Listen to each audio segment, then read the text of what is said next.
अब भैया यार हमको एक बात बताओ कि अगर आप डेवलपमेंट में अपने इनिशियल फेज पे हो तो मिस्टेक तो करोगे ही, है ना। भैया दिक्कत ये नहीं है कि तुम मिस्टेक कर रहे हो, दिक्कत ये है कि भैया आप सीनियर हो गए हो फिर भी वही मिस्टेक कर रहे हो, है ना। अब सीनियर के सीनियर हो गए हो फिर भी वही मिस्टेक कर रहे हो, ठीक।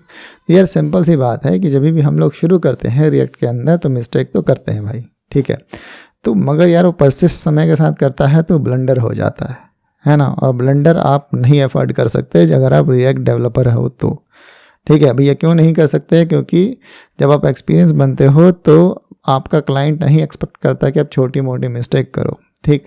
तो यार ये आर्टिकल उसी बारे में है कि भैया ऐसा कौन से 7 मिस्टेक्स हैं जो कि हम इनिशियली बिगनर लेवल पे करते हैं, और वही बिगनर लेवल के मिस्टेक्स यार अगर परसिस्ट होते रहते हैं तो हम सीनियर लेवल पे, मोस्ट सीनियर लेवल पे, मैनेजर बनने के बाद भी वही सारे मिस्टेक करते हैं। हालांकि यार मैनेजर बनने तक आप में थोड़ा सा दिमाग आ जाता है, मगर क्यों ना यार कि दिमाग पहले ही आ जाए, ठीक है। तो यार यही हम डिस्कस करने वाले कि ऐसा कौन सा भैया टॉप 7 मिस्टेक्स हैं जो कि रिएक्ट डेवलपर करते हैं और उनको बिल्कुल नहीं करना चाहिए अगर उनको पता चल जाए तो, ठीक है। यार पब्लिश किया है इसको रिवो एजेंसी ने, और आप इस आर्टिकल के बारे में सिर्फ क्लैप्स देखो तो यार 553 क्लैप्स हैं। तो आप समझ सकते हो कि यार ये आर्टिकल पे कितने सारे लोगों ने अपना थप्पा दिया हुआ है, ठीक है। तो थप्पा दिया है इस बात का कि भैया ये आर्टिकल बिल्कुल सही कह रहा है, ठीक है। तो मैं भी यार आपसे ये गुजारिश करूंगा कि इस आर्टिकल को बहुत ज़रूरी देखें यार, अगर आप बिगनर लेवल पे हो, इंटरमीडिएट लेवल पे, और ध्यान दो कि यार कहीं आप भी तो यही कॉमन मिस्टेक नहीं कर रहे हो, ठीक। यार पहले से आपको बोला भैया एब्सेंस ऑफ माइक्रो सर्विसेज, ठीक है। अब ई का मतलब क्या है भैया? ई का मतलब ये है कि भैया ये कह रहे हैं कि ज़्यादातर जो न्यूबीज़ हैं, मतलब जो नए जो बंदे आते हैं वो क्या करते हैं कि एक सिंगल फाइल में ही सारी की सारी चीज़ लिखना शुरू कर देते हैं, ठीक है। अब जब सारी की सारी चीज़ें सिंगल फाइल में लिखोगे तो जो स्ट्रक्चर हो जाएगा वो मोनोलिथिक स्ट्रक्चर हो जाएगा पूरा एप्लीकेशन का, ठीक है। और पूरे एप्लीकेशन मोनोलिथिक स्ट्रक्चर होने की वजह से होगा कि भैया डीबग करना या उस पूरे एप्लीकेशन को हैंडल करना बहुत ही ज़्यादा मुश्किल हो जाएगा। फॉर एग्जाम्पल यार एक नया बंदा है आया, उसने सारा का सारा कोड एक ही फाइल के अंदर लिखता गया भाई, अब वो कोड हो चुका है 4000-5000 लाइन का, ठीक है। एप्लीकेशन सही काम कर रही है बट 4000-5000 लाइन का हो चुका है। यार अब आप बात सोचो कि 4000-5000 लाइन का जो कोड है उसको डीबग करना, उसको समझना, भाई इतना आसान थोड़ी होगा, है ना। बिल्कुल नहीं होगा भाई। बंदा देखेगा, ये देख के खजल हो जाएगा, बोलेगा भाई क्या किया है तूने, है ना। सीनियर डेवलपर तो गालियाँ दे देगा, बता रहा हूँ मैं, ठीक। तो भैया अच्छा है कि आप शुरू से ही चीज़ों को शॉर्ट आउट करके चलो, ठीक। तो भैया करना क्या चाहिए? यार करना ये चाहिए कि जो भी हम अपने बना रहे हैं कंपोनेंट, ठीक, जो हम कोड लिख रहे हैं उसको कंपोनेंट, सेपरेट कंपोनेंट्स में तोड़ तोड़ के अलग करते जाओ, ठीक है। अलग करते जाओगे तो क्या होगा, लेटर स्टेज में जब आपको ज़रूरत पड़ेगी एक नया एप्लीकेशन में कुछ भी छेड़छाड़ करने की या एक किसी पेज में जाके कुछ क्रिएट करने की, हटाने की, एडिट करने की, ठीक है, तो सारी चीज़ें बहुत आसानी से मैनेज कर पाओगे, ठीक है। कोई भैया दूसरा आपका डेवलपर है जो उस कोड को देखेगा तो यार उसके लिए भी कोड को समझना आसान हो जाएगा, ठीक है। तो यार ये सारी चीज़ें आपको बिल्कुल ध्यान में रखनी चाहिए, ठीक। तो मिस्टेक क्या है? मिस्टेक यही है कि भैया जब हम नए आए होते हैं हमें कुछ ज़्यादा पता नहीं होता, हम सारा का सारा कोड जोश में एक ही लाइन में लिखते हैं। और सबसे अच्छी बात तुमको बताता हूँ, हम साला 1000-2000 लाइन का कोड एक ही फाइल में लिख के ये सोचते हैं कि वाह भैया हम तो मतलब अलग ही लेवल का डेवलपर हो गए, एक ही फाइल के अंदर 2000 से 4000 कोड लिख दिए लाइन के, ठीक है। तो भैया आप खतरनाक डेवलपर नहीं हो, आप बेवकूफ़ डेवलपर हो गए हो, ठीक है। तो ये बेवकूफ़ी नहीं करनी, ठीक है। पहली बेवकूफ़ी समझ में आ गई, दूसरी बेवकूफ़ी पे चलते हैं, ठीक है। मतलब या सिंपल बोलते हैं दूसरी मिस्टेक पे चलते हैं, direct modification of the state, ठीक है। तो बेसिकली क्या करते हैं यार, हम जो स्टेट को डायरेक्ट ही मॉडिफाई करना शुरू कर देते हैं। फॉर एग्जांपल बाय डिज़ाइन, अगर यार थोड़ा सा बड़ा कर देते हैं, आपको नहीं दिख रहा तो, by design all states in the React are to be immutable, ठीक है। मतलब क्या है कि यार जो भी हम स्टेट हैं, स्टेट को बेसिकली हम सिंपल बोले तो जितने भी हमारे स्टेट होते हैं, ठीक है, रिएक्ट के अंदर वो इम्यूटेबल होते हैं। इम्यूटेबल मतलब क्या, आप उसको डायरेक्ट चेंज नहीं कर सकते, ये रिएक्ट का रूल है, ठीक है। So the mutation of the state object array is dangerous because of it can leads to the serious performance issues and the hard to fix. React not able to observe and communicate the re-render of the element that have been changed due to still the same reference, ठीक है। अब कहना क्या है भैया? कहना ये है कि आप जानते हो कि स्टेट जो हमारा इम्यूटेबल है, इम्यूटेबल बिहेवियर का क्या मतलब है कि आप स्टेट की वैल्यू को डायरेक्ट पकड़ के चेंज नहीं कर सकते, ठीक है। उसका एक प्रोसेस है, एक तरीका है, उस तरीके से चेंज करो। और अगर आप इस तरीके से सेम उसी तरीके से अगर आप किसी भी स्टेट में चाहे एरे डिफाइन कर रहे हो, ऑब्जेक्ट डिफाइन कर रहे हो, स्टेट डिफाइन कर रहे हो, कुछ भी डिफाइन कर रहे हो, ठीक है, तो उसका एक सिस्टमेटिक तरीका बनाया गया है रिएक्ट के अंदर, ठीक है। तो उस तरीके से अगर आप करते हो तो वेल एंड गुड है, ठीक। क्यों यार, अगर आपने डायरेक्ट चेंज करने की कोशिश की तो रिएक्ट को तो पता चलने नहीं वाला कि यार मेरी वैल्यू को चेंज किया गया है, मेरे स्टेट को अपडेट किया गया है, ठीक है। और क्योंकि उसको अब इसका पता नहीं चलेगा कि यार मेरे स्टेट को अपडेट किया गया है, तो जो आपका री-रेंडर जो कंपोनेंट है, जो एलिमेंट है, वो री-रेंडर नहीं होगा, है ना। उसमें जो भी चेंजेस होंगे उसको पता नहीं चलेगा, ठीक। तो बेसिकली हमें थोड़ा इस बात का ध्यान रखना है, ठीक है। अब इसका ध्यान आपको थोड़ा सा, ये जो आपको इमेज दिया है इसको, इमेज को भी दिखाता हूँ, ठीक। अब आप थोड़ा सा यहाँ पढ़ लो, उसके बाद हम इमेज पे चलते हैं। The most suitable way to fix this is to apply the useState hook and just use setState method, and this will help the React to identifying your changes, allow to the DOM and re-render it correctly, ठीक है। तो वही मैंने आपको बात बोली कि यार सीधा पकड़ के स्टेट की वैल्यू को ही नहीं चेंज करने लगना। मतलब ये जावास्क्रिप्ट तो है, मगर ऐसी भी जावास्क्रिप्ट नहीं है कि पकड़ के सीधा ही वैल्यू में घुसेड़ दिए वो कुछ भी और सब रेंडर हो जाएगा, ऐसा नहीं होता, ठीक है। रिएक्ट को जब तक पता नहीं चलेगा कि भाई कोई स्टेट अपडेट हुई है, चेंज हुई है, तब तक उसको रेंडर नहीं करेगा, ठीक है। और उसको पता करने का एक सिंपल सा एक मेथड दिया हुआ है रिएक्ट के अंदर, ठीक है, जिसको हम फंक्शनल कंपोनेंट में सेट स्टेट कहते हैं। आप भैया उसका यूज़ करो, आप यूज स्टेट का यूज़ करो, और उसके बाद जो चेंजेस होंगे, ठीक है, वो आपके आराम से स्टेट में दिखेंगे और आपका जो यूआई है वो भी आसानी से और बिल्कुल सही तरीके से रेंडर होगा। यार यहाँ आपको एक इमेज दी है, अगर आप इसको यहाँ देखोगे तो हमने एलिमेंट लिया, आईडी लिया, ठीक है। आपने यहाँ कांस्टेंट बना दिया चेक नाम का, और सीधा ही इस चेक नाम की वैल्यू में एलिमेंट डॉट टारगेट को भी ऐड करना चाह रहे हैं। ये तरीका नहीं होता भाई, रिएक्ट में हम इस तरीके से नहीं करते, ठीक है। तो बेसिकली मेरे को क्या करना पड़ेगा यार, चेक ऐसे नहीं लिखूंगा मैं, एक सेट स्टेट, एक यूज स्टेट इसको यूज़ करूंगा, ठीक है। यूज स्टेट बनाऊंगा, उसमें चेक लिखूंगा, फिर सेट चेक लिखूंगा, ठीक है। तो चेक मेरी वैल्यू हो गई, सेट चेक से मैं बेसिकली इस चेक की वैल्यू को चेंज करूंगा, अपडेट करूंगा, और उससे जाके मेरे इस यूआई को पता चलेगा कि भाई समझ रहे हो। और ये जो पैट लिखा है, पैट इक्वल्स टू मैंने ये कर दिया, ठीक है, ये भी भैया सही नहीं है, ठीक है। इस तरीके से हम डायरेक्ट मॉडिफिकेशन नहीं करते, ठीक। तो रिएक्ट में थोड़ा सा आपको ध्यान इस चीज़ को देना है। उसको मैनेज स्टेट को जो भी हमारी रिएक्ट में यूज़ होती है उसको मैनेज करने का एक तरीका है, एक वे है, उस तरीके से यूज़ करना है, ठीक है। और हमारा जो भाई तीसरा मिस्टेक करते हैं, ठीक है, तीसरा ब्लंडर, वो क्या होता है भाई, string instead of number as an argument, ठीक है। एक आर्गूमेंट के अंदर भैया हम क्या, अगर जो मान लो अगर नंबर पास करना है, ठीक है, तो मैं क्या कर देता हूँ, उसको स्ट्रिंग की तरह पास कर देता हूँ, है ना। ये तो अगर यार मैं उसको एक नंबर को स्ट्रिंग की तरह पास करूँगा तो भाई वो स्ट्रिंग की तरह ही जाएगा ना, है ना, मतलब नंबर तो जा नहीं सकता, ठीक। तो यहाँ इस वाले एग्जांपल में देखो, ये जो हमने यार वैल्यू पास की है, मैं सोच के आ रहा हूँ यार कि मैं इसमें एक वैल्यू पास कर रहा हूँ जो एक नंबर है ना, मगर ये एक नंबर नहीं है, ठीक है। ये बेसिकली क्या है, ये एक हमारा स्ट्रिंग हो गया है, ठीक है। तो स्ट्रिंग हम पास तो करना नहीं चाहते थे, है ना, हम इस वैल्यू में एक नंबर पास करना चाहते, नंबर को पास करने का तरीका ये है, ये नहीं है, ठीक है।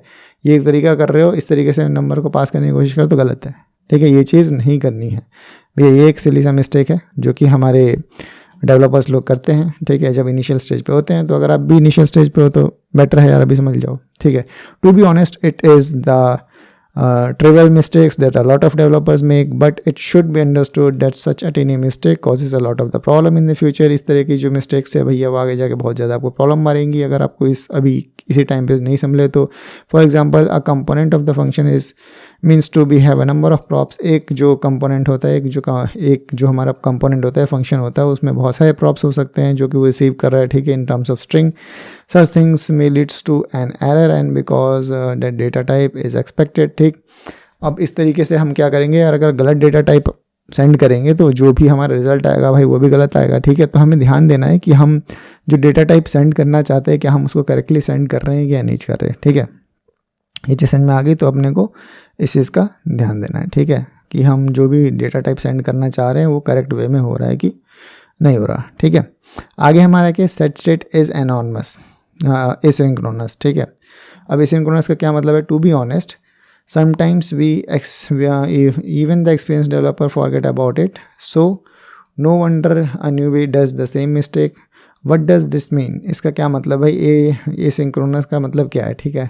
that means that all the changes were provided would not display at the same time, ठीक है, and they rather transfer the another render and then use it to see। ठीक। तो यार इसका क्या मतलब है, इसका मतलब है कि यार जो हमारा सेट स्टेट है जो हम यूज़ करते हैं स्टेट को अपडेट करने के लिए, उसका जो नेचर होता है एसिंक्रोनस होता है। मतलब क्या है एसिंक्रोनस का, वो बेसिकली आपके एप्लीकेशन के फ्लो को रोकना नहीं चाहता। ठीक। तो जब तक स्टेट अपडेट हो रही है वो बेसिकली क्यू में चला जाता है, मतलब पीछे बैकएंड में चला जाता है, और जब उसकी वैल्यू अपडेट हो जाती है तो जाके सिस्टम भैया रिएक्ट के हमारे एप्लीकेशन को बताता है, ठीक है, कि यार जो आपका स्टेट है वो अपडेट हो गया है और आप अब थोड़ा कंपोनेंट जो है हमारा उसको रीरेंडर कर देना है। ठीक है, रीरेंडर मतलब उसको दोबारा से रिफ्रेश कर दो। ठीक है, तो ये जाके हमारा सेट स्टेट बताता है। ठीक है, बट ये चलता है कैसे भाई, एसिंक्रोनस, मतलब अगर हमने जैसे इसको कमांड दी तो वो चला जाता है भैया पीछे। ठीक है, और इंतज़ार करता है कि यार जब जैसे रसोइया होता है ना, रसोइया पीछे चला गया किचन में, आपको नहीं पता कि भैया वो पीछे कितना टाइम ले रहा है, नहीं कर ले रहा। ठीक है, मगर आपको आगे तब बता देता है कि यार देखो भैया खाना बन गया, अब आप खा सकते हो। ठीक है, तो उसी तरीके से हमारा सेट स्टेट काम करता है। ठीक है, जाता है पीछे जाके अपना काम करता है, काम जब उसका पूरा हो जाता है तो आके हमारे रेड कंपोनेंट को बता देता है कि भैया जी देखो स्टेट का अपडेट हो चुकी है, अब आप इसकी वैल्यू को लो और दोबारा से कंपोनेंट को रीरेंडर करके नई वैल्यू दिखा दो। ठीक है, तो इस तरीके से हमारा एसिंक्रोनस काम करता है। ठीक है, तो मोस्टली केसेस में क्या होता है, जैसे आप यहाँ बोला है भैया साहब ने, ये हमारे जो हमारे ये गुरुजी हैं जो कि सीनियर्स डेवलपर की पूरी टीम है, उन्होंने ये बताया है कि यार देखो ये मिस्टेक मोस्टली हमारे जो मतलब एक्सपीरियंस डेवलपर्स हैं वो भी कर देते हैं ऐसा, क्योंकि उनको पता होता है मगर फिर भी कई बार वो भूल जाते हैं। ठीक, तो एक न्यू भी तो यार कर ही सकता है। ठीक है, मतलब एक बिगिनर तो इस तरीके से मिस्टेक कर ही सकता है। So they render transfer the another render and they can be seen. तो इसमें बेसिकली क्या करते हैं, वो अलग एक दोबारा से री रेंडर कर देते हैं यार, ताकि जो चेंजेस हैं वो दिख नहीं रहे हैं। तो React will auto batch the update and call and improve the performance with it, and as a result if you forget about the set state and its asynchronicity, you will definitely receive the bad results when trying to access the state value. ठीक है, तो basically आपको बोला क्या गया है कि यार अगर आप इस बिहेवियर को नहीं जानते, ठीक, तो बेसिकली आप क्या करोगे कि यार आपको स्टेट की वैल्यू एक बार में मिली नहीं है ना, तो आप उसको बार बार अपडेट कर दोगे, आप बार बार अपडेट कर दोगे तो जो फाइनल आपको वैल्यू मिलेगी वो मिलेगी नहीं जो आप चाहते थे, है ना। तो इस चीज़ का ध्यान देना है कि भाई स्टेट जो सेट स्टेट होता है वो एक एसिंक्रोनस वे में काम करता है। ठीक, तो इसका मतलब क्या है, जो उसकी वैल्यू आएगी वो नेक्स्ट रेंडर पे आएगी। ठीक है, सेम उसी जगह पे उसकी वैल्यू नहीं आती। ठीक है, तो यहाँ such things you can fix that, आप इन चीज़ों को फिक्स कर सकते हो। And you will need to pass an optional second parameters. तो बेसिकली क्या होता है, आप सेट स्टेट में एक ऑप्शनल सेकंड पैरामीटर पास कर सकते हो, it will works as an call back. तो बेसिकली वो क्या है, कॉल बैक की तरह काम करेगा और जो भी आपको चेंजेस हो जाएंगे वो मिल जाएंगे। ठीक है, और जो आपका नेक्स्ट ब्लंडर है वो हम यहाँ डिस्कस करेंगे भाई, कंपोनेंट नेम कैपिटलाइजेशन। ठीक, अब हम क्लास कंपोनेंट में क्या कर देते हैं यार कि जो भी हमारे कंपोनेंट के नेम होते हैं हमारे रेट के अंदर, ठीक, तो उसमें उसको बेसिकली हमको क्या रखना होता है, कैपिटलाइज करना होता है। ठीक है, तो sometimes the React developer forget to write the name of the component with a capital letter. हम कैपिटल लेटर में चीज़ों को नहीं लिखते, तो उसकी वजह से क्या होता है कि भैया देखने में तो बड़ा छोटा सा मिस्टेक है। ठीक है, और क्योंकि ये छोटा सा मिस्टेक है तो इसलिए बहुत सारे डेवलपर्स इस तरीके के मिस्टेक करते हैं। ठीक है, मगर ये अगर मैं सिंपल बोलूँ तो ये किसी तरह का एरर तो आपको प्रोड्यूस नहीं करेगा। For instance in the JSX when the component written in the lower case, it indicates that the HTML tag as an HTML tag, ensure that you will receive an error that will tell you there will be a tag on your component name। ठीक है, तो basically क्या है कि अगर आप यही same mistake JSX file के अंदर करोगे तो बेसिकली जो आपका सिस्टम है ना, वो पूरे की पूरी फाइल को as an HTML tag consider करता है। ठीक है, उसको नहीं पता कि भाई वो जो आप वहाँ अंदर लिख रहे हो वो आपका जावास्क्रिप्ट और JSX फॉर्मेट में लिख रहे हो। ठीक है, तो उसकी वजह से क्या होता है कि आपको आपका कंपोनेंट एरर देता है कि भैया जो अपना कंपोनेंट का जो नेम है वो सही तरीके से नहीं लिखा है। ठीक है, तो आपको फिक्स करने के लिए कुछ नहीं करना है, जो आपका कंपोनेंट का नेम है भाई उसको कैपिटलाइज कर दो। जैसे अगर आप देखोगे तो भैया ये वाला गलत तरीका है। ठीक, आप क्लास के नेम को जो कंपोनेंट का नेम है उसको स्मॉल लेटर से शुरू नहीं कर सकते। ठीक है, मगर फंक्शन जो भी आप बना रहे हो उसको स्मॉल लेटर से बिल्कुल करना होता है। ठीक है, तो इस बात को आपको ध्यान रखना है। ठीक, और आगे हम बात करते हैं फोल्डर स्ट्रक्चर के बारे में। ठीक, अब भाई ये जो फोल्डर स्ट्रक्चर वाली प्रॉब्लम है ये बहुत सारे डेवलपर्स की है। ठीक है, तो भैया उनको फोल्डर का स्ट्रक्चर सेट करना नहीं आता। ठीक है, इवन एक्सपीरियंस डेवलपर्स के साथ ये केस है कि भैया उनको फोल्डर का स्ट्रक्चर सॉल्व करना मतलब सेट करना नहीं आता। ठीक है, every developer has to understand that the work has to be done in a moment will be supported and maintained by the other developers soon और later. Also you have to change or improve something right there. So when your file in the folders is in total mess, it would not be easy to work with it, your project, and take hour to bring everything in order and fulfilling the necessary task. ठीक है, simple सी अगर आपको बात बोली गई कि यार आज भले ही आप किसी प्रोजेक्ट पे काम करें, मगर आपको इस बात का ध्यान रखना है कि भाई कल नहीं तो परसों नहीं तो तरसों उस प्रोजेक्ट पे कोई ना कोई दूसरा डेवलपर काम करेगा ही करेगा। ठीक है, तो यार अगर आप अपने कोड का स्ट्रक्चर को इतना गंदा रखोगे कि सामने वाला काम ही ना कर पाए, ठीक, तो भाई सबसे पहले तो उसको कोड मिलेगा, ठीक है, वो अपना 10 दिन 20 दिन बर्बाद करेगा आपके कोड को स्ट्रक्चर को ठीक करने में, तब जाके वो समझेगा कि भाई आपका कोड का फ्लो क्या था। ठीक है, तब वो जाके उस पर काम करना शुरू करेगा। ठीक, तो यार अगर आप यही सोचो जो कांड आप अपने कोड के साथ कर रहे हो, जिसकी वजह से आगे किसी डेवलपर को इस तरह की प्रॉब्लम होने वाली है ना, तो अगर यही प्रॉब्लम किसी दूसरे डेवलपर ने पहले कांड कर चुका है और वो कोड आगे जब आप एक्सपीरियंस हो चुका आपको मिलेगा, तो आप सोचो कि आपको कैसा लगेगा, आप पागल हो जाओगे, खज्जल हो जाओगे, है ना। तो यार वो खज्जलपंती आप किसी के साथ ना करो, है ना, और दूसरों को भी बताओ कि भाई इस तरीके फोल्डर स्ट्रक्चर होता है, इस तरीके से मेंटेन करना होता है कोड को। ठीक, तो एक प्रॉपर स्ट्रक्चर है कोड का, आपको उसके बारे में जाकर पढ़ना चाहिए, समझना चाहिए कि भाई रिएक्ट में हम किस तरीके से किस स्ट्रक्चर को फॉलो करते हैं। ठीक है, ताकि जब भी आप कोड लिखो तो वो सामने वाले को समझ में आए और वो भी समझे कि भैया आपको कोड समझ में आता है और आपको कोड लिखना आता है, आपको कोड का स्ट्रक्चर मेंटेन करना आता है और आप एक अच्छे डेवलपर हो, ताकि जाके भैया आपको आगे जाके जो भी आपको हाइक मिले वो एक अच्छी खासी हाइक मिले। ठीक है, तो ये सारी चीज़ें यार, ये जो बहुत ही छोटी छोटी मिस्टेक देखने में लगती है, मगर यार ये बहुत ही ज़्यादा इम्पैक्ट डालती हैं फाइनली आपके कोडिंग के स्टाइल पे, आपके कोडिंग में लगने वाले टाइम पे, और जो आपके साथ कोडर काम कर रहे हैं, डेवलपर्स काम कर रहे हैं, उनके आपके साथ टीम वर्क में। ठीक है, तो आपको इन सभी चीज़ों का इम्प्रूव करना पड़ेगा। ठीक है, और फिर फाइनली हमने बोला कि good components, so god components are made up of the monolithic non-reversible path, so you should not pack all of the UI into the one component when creating the page. Instead, spend some time outline the